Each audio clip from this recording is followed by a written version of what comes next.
الحمد للہ وکفا وسلام علی عبادہ الذین اصطفی اما بعد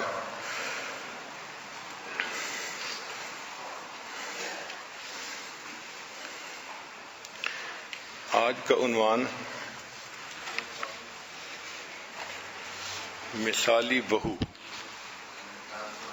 یہ کافی ڈیفیکلٹ سا عنوان ہے اور اس پہ بات کرنا کافی مشکل کام ہے. تاہم اس ٹاپک کو اچھی طرح سمجھنے کے لیے یہ بات ذہن میں رکھیے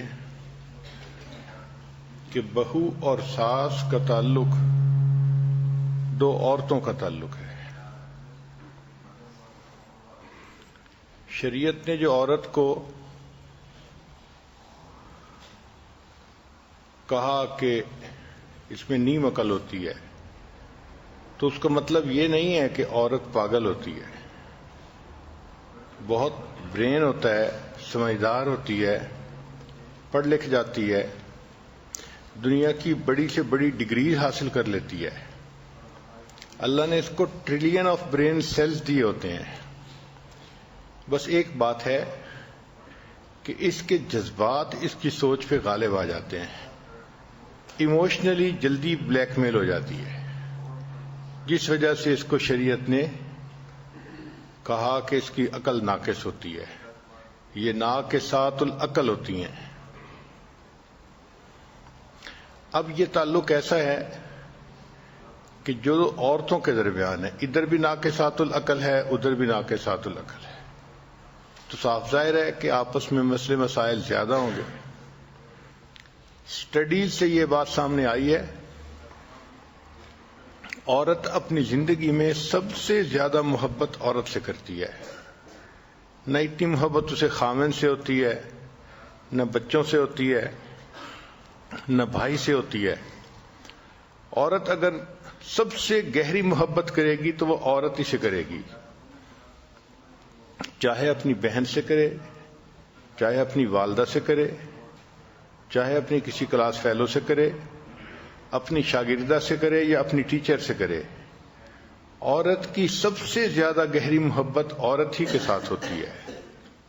اور یہ بات بھی حقیقت ہے کہ عورت کی سب سے زیادہ نفرت عورت ہی سے ہوتی ہے.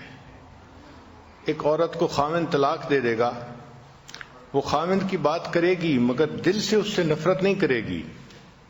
گو کہ اس نے صدمہ دیا، اس نے زندگی کو خراب کر دیا، مگر بات کرتے ہوئے پھر بھی دل میں کچھ نہ کچھ اس کا تعلق محسوس کرے گی.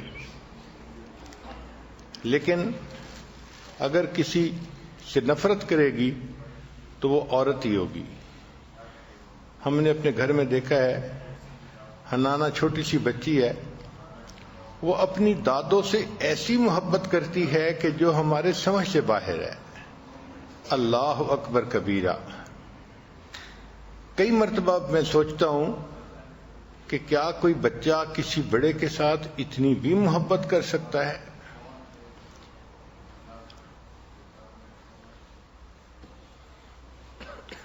سوال پیدا ہوتا ہے کہ بہو میں اور ساس میں آخر کیوں کنفلکٹ ہوتا ہے؟ تو اس کی کچھ ریزنز ہیں.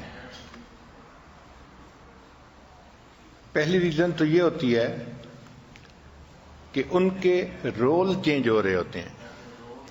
شادی سے پہلے لڑکا پورا کا پورا اپنی ماں کے ساتھ اٹیچڈ ہوتا ہے، اسی کے ماتحت ہوتا ہے، اسی کے مشورے قبول کرتا ہے اور ماں کا حکم چلتا ہے. اب جب شادی ہو گئی تو بیوی کا ایک فیکٹر اور درمیان میں آ گیا کہ اب خامد کو بیوی سے بھی پیار کرنا ہے، بیوی کے بھی مشورہ قبول کرنا ہے، بیوی سے بھی محبت پیار سے رہنا ہے. تو ساس فیل کرتی ہے کہ میرا بیٹا مجھ سے دور ہو رہا ہے، اور بہو یہ محسوس کرتی ہے کہ جب میری شادی ہو گئی تو میرا خامد تو اب میرا ہے نا، اب ماں کو اس کو اپنے ساتھ اٹیچ رکھنے کی کیا ضرورت ہے. چنانچہ بہو کے جذبات اور ہوتے ہیں اور ساس کے جذبات اور ہوتے ہیں، جس وجہ سے آپس میں ان کے ایک ٹینشن شروع ہو جاتی ہے۔ پھر competing for primary position in family, اگر اکٹھا رہ رہے ہیں تو گھر میں بات کس کی چلے گی، مشورہ کس کا چلے گا، فائنل حکم کس کا چلے گا، اس کے اوپر بھی کھینچتانی ہوتی ہے۔ بہو چاہتی ہے کہ میری بات کو وزن دیا جائے اور ساس کہتی ہے کہ گھر تو میرے بیٹے کا ہے تو یہاں پر میری بات چلے گی، تو یہ کنفلکٹ کی ریزن بنتی ہے۔ پھر بعض اوقات دیکھا گیا ہے کہ کئی مدر ان لاز جو ہوتی ہیں نا، وہ ہر چھوٹی چھوٹی بات میں انٹرفیئر کرتی ہیں، ان کو ہر بات میں دوسرے کو ایڈوائز کرنے کی مرض ہوتی ہے۔ یہ ایک بیماری ہے بنیادی طور پہ۔ چنانچہ بہو کو ہر چھوٹی چھوٹی بات میں وہ ایڈوائز کریں گی اور وہ یہ نہیں سمجھیں گی کہ اپنی طرف سے تو میں اس کو مشورہ دے رہی ہوں، مگر اس کو میرا مشورہ بوجھ لگ رہا ہے، وہ اس سے تنگ ہو رہی ہے، اور یہ چیز بہو اور ساس کے درمیان پھر جو ایکویشن ہے اس کو خراب کر دیتی ہے۔ کئی مرتبہ ایسا بھی ہوتا ہے کہ دونوں طرف سے ہائی ایکسپیکٹیشنز ہوتی ہیں، بہو کو ساس سے ہائی ایکسپیکٹیشنز ہوتی ہیں، ساس کو بہو سے ہائی ایکسپیکٹیشنز ہوتی ہیں، اور کئی مرتبہ اس پر بھی آپس میں کھینچتانی ہوتی ہے۔ بیوی چاہتی ہے کہ خاوند سارا کا سارا مجھ سے ہی محبت کرے، اور ماں چاہتی ہے کہ نہیں، جیسے شادی سے پہلے سارا کا سارا بیٹا میرا ہی تھا، یہ اسی طرح رہے، اور یہ چیز آپس میں ایک دوسرے کے ساتھ بدمزگی کا سبب بن جاتی ہے۔ کئی جگہوں پہ ہم نے دیکھا کہ ان لاز کی انٹرفیئرنس بہت زیادہ ہوتی ہے، یہ چیز اچھی نہیں ہے۔ شریعت نے کچھ لمٹس کو سیٹ کیا ہے، اگر ہم اس کے مطابق زندگی گزاریں گے تو زندگی اچھی گزرے گی۔ ان لاز کو اس بات کی رسپیکٹ کرنی چاہیے کہ جس لڑکی کو نکاح کے بعد وہ آدمی لے کے آیا ہے وہ بھی کسی کی بیٹی ہے، تو وہ عزت والے گھر سے چل کے آئی ہے ان کے بیٹے کا گھر آباد کرنے کے لیے۔ یہ اگر اس بچی کو رسپیکٹ دیں گے تو وہ ان کی رسپیکٹ کرے گی۔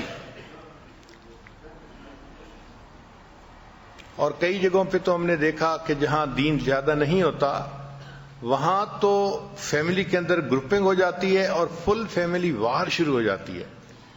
شادی کیا ہوئی، ایک وار شروع ہو گئی، جو بے وقوفی کی علامت ہوتی ہے۔ حتیٰ کہ جو گرینڈ سنز ہوتے ہیں اور گرینڈ چلڈرن ہوتے ہیں ان کو بھی اس کا حصہ بنا دیا جاتا ہے۔ ماں بچوں کو سمجھاتی ہے تم نے دادی کو نہیں ملنا، تم نے فلاں نہیں کرنا۔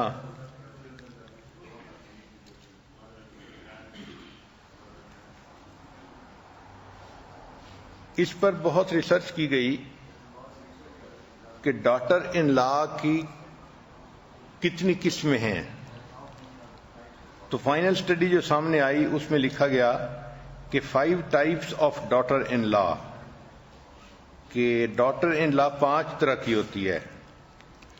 پہلی who runs at yes auntie mode، اس کو کہتے ہیں مدر ان لا پلیزر، کہ یہ ایک ایسی بہو ہوتی ہے کہ جو اپنی ساس کو بس خوش رکھنا اس کی زندگی کا مقصد ہو جاتا ہے، لہذا وہ ہر کام آنٹی کے کہنے پہ کرتی ہے، یس آنٹی موڈ میں وہ زندگی گزارتی ہے۔